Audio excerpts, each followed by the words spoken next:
So I decided to make a part 2 of this 1 year in Galicia video and at the same time show some of my progress in the vegetable garden. And let's jump right into it. In Galicia there are many abandoned houses and sometimes complete villages. The roofs have fallen down and the windows are destroyed. In Sweden we don't really see that, at least it's very rare. Also, the houses here are usually made out of big stones placed upon each other, whereas the traditional Swedish houses are made out of wood.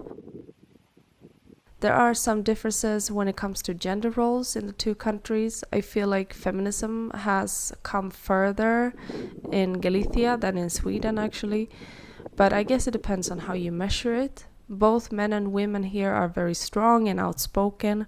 I see a lot of androgynous women here, and I saw more of that as a kid in Sweden. I think that we have lost that freedom a bit, and the importance of vanity has returned and made Swedish women to be more maybe traditional and quote unquote feminine.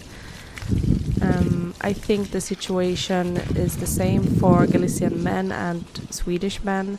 They still have to face some challenges to be fully free and to be able to wear whatever they want, I guess. But I do think that we have better education in Sweden and perhaps more men who can take care of themselves without mothers and grandmothers. That's a bit of a problem here, I think, in Galicia. Short people. I have never seen so many short people in my entire life. They have late night shows here where the singers are singing so off key, but the audience is amazed anyways, which amazes me.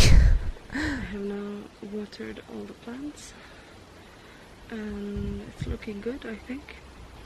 I just hope that my chilies will grow. So I got chilies here, these. That I planted their seeds, and I've never planted chilies before, but my dad is like a chili expert. He really enjoys chilies, so he gave me a bunch of different chilies, and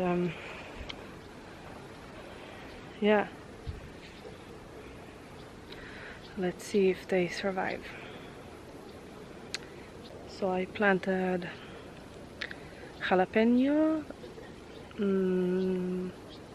pink sugar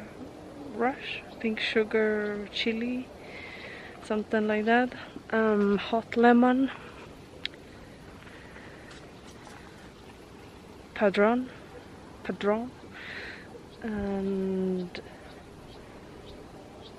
yellow paprika, and I think one more. Sí, hay agua aquí.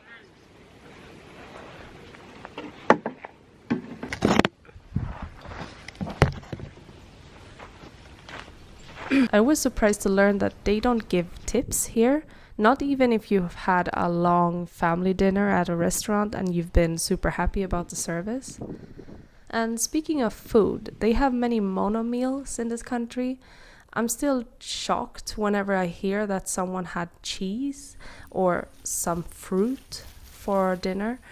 My first lunch here, visiting 5 years ago, was simply a bowl of lentils. My biggest pet peeve here is the constant barking dogs. Here they see the dogs as a guard, I think, and I don't think they teach the dogs common manners as we do in Sweden, which bothers me a lot.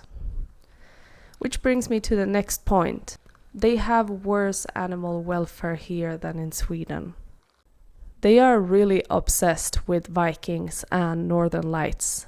They have a completely different kind of humor here and have much easier time to laugh at simple things. I think they have the mindset any joke is a funny joke. I don't know. And my final thing is that people are not so worried about being without a job for a while. Whereas in Sweden, you are a mad person if you don't have a job. And it's funny because Galicians are supposedly one of the most hardworking people in the world. And with all of these things, I would just like to say that I'm so appreciative of Galicia, of living here, of experiencing this culture, and I look forward to the next year.